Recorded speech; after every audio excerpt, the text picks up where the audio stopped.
السلام علیکم ناظرین، میں توحیدہ الہند گلوبل پریس میڈیا سے۔ ناظرین، اس وقت ہم موجود ہیں سینٹرل کشمیر بڈگام کے ایک خاص شخصیت آغا سید محمد ہادی کے ساتھ، جو کہ ایک جانے مانے ذی شعور عالم بھی ہیں۔ ناظرین، ساتھ ہی ساتھ ہم آپ کو یہ بھی بتاتے چلے، یہ ایک اسلامک اسکالر اور انجمن شریک کے سربراہ بھی ہیں،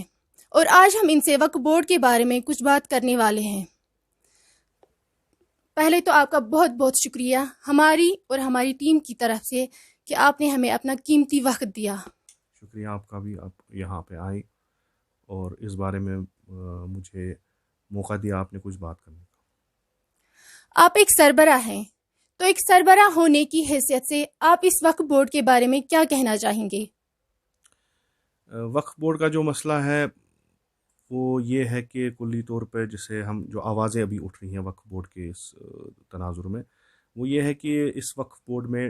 جو ہے اکاؤنٹیبلٹی نہیں ہے، ٹرانسپریسی نہیں ہے۔ لوگ یہ جاننا چاہتے ہیں کہ اگر یہ وقف ہے یہ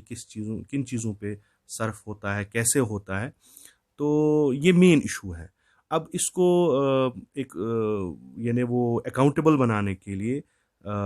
جیسے گورنمنٹ آف انڈیا دوسرے جگہوں پہ وقف بورڈ جو بنا ہوا ہے، چاہے اہل سنت کا ہو یا شیعوں کا ہو، اسی طرز پر یہاں پہ بھی ایک وقف بورڈ کا قیام ہونا انہوں نے پہلے اشارہ دیا ہے۔ اب ان کا یہ کہنا ہے کہ نہیں جی، لوگوں کی ڈیمانڈ ہے یہاں پہ کہ ہمیں، خصوصاً شیعوں کی ڈیمانڈ ہے کہ ہمیں یہاں پہ ایک وقف بورڈ ہونا چاہیے۔ تو یہ اسی تناظر میں ہو رہا ہے کہ اب اس چاہے آپ پبلک ڈیمانڈ مانیں یا ایز پر جو ری آرگنائزیشن ایکٹ کے تحت جو سینٹرل کے قوانین ہیں وہ یہاں پہ نافذ ہوں گے، تو اس لحاظ سے اب ڈیمانڈ یہ ہے کہ اکاؤنٹیبلٹی اور ٹرانسپریسی ہونے کے لیے ہمیں ضروری ہے کہ وقف بورڈ کا قیام ہو، جہاں پہ ہم اپنے اوقاف کا آمد و خرچ دیکھیں اور دیکھیں کن چیزوں پہ یہ ہو رہا ہے۔ بھی ہو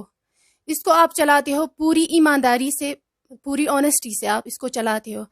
اب اگر یہ انڈیا گورنمنٹ کے ہاتھ لگ گیا تو کیا ہو سکتا ہے، اور ہمیں اسلام اجازت دیتا ہے کہ ہم اس کو انڈیا کے ہاتھ میں دیں؟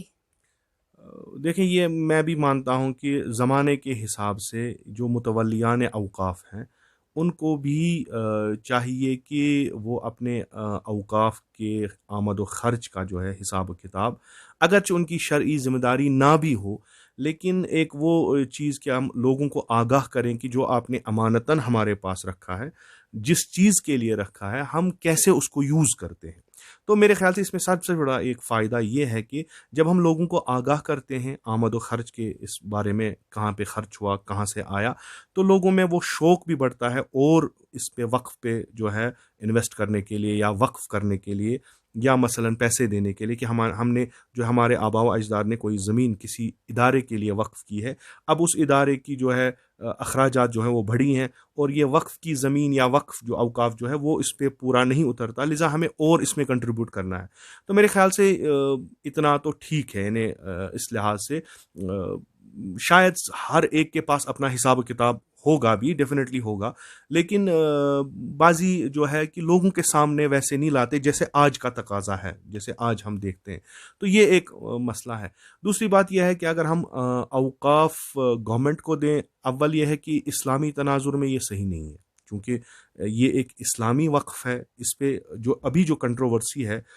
ریلیجس پیپل اور گورنمنٹ میں، وہ یہی ہے کہ ہمارے نزدیک جو ہے شرعی جوازیت نہیں ہے اوقاف کو کسی غیر مسلم حکومت کے سپرد کرنا۔ اس میں فقہی اختلاف ہے، کیونکہ میں ایک مثال کے طور پہ کہتا ہوں کہ ہم نے جو ہے ایک وقف جو ہے وہ کسی پرٹیکولر چیز کے لیے وقف ہوا ہے، فقہ جعفری کے مطابق ہم وہ وقف دوسری چیز پہ صرف نہیں کر سکتے۔ جب ایک وقف کا بورڈ بنتا ہے تو اس میں ہر ایک چیز خلط ملط ہو جاتی، تو یہ ایک خدشہ ہے۔ دوسرا یہ کہ جو ہم گورنمنٹ کے تحت جتنے بھی اوقاف ہیں جو آج ان کی حالت دیکھ رہے ہیں، تو ہمیں کوئی اچھی بات نظر نہیں آ رہی کہ ہم اگر اپنا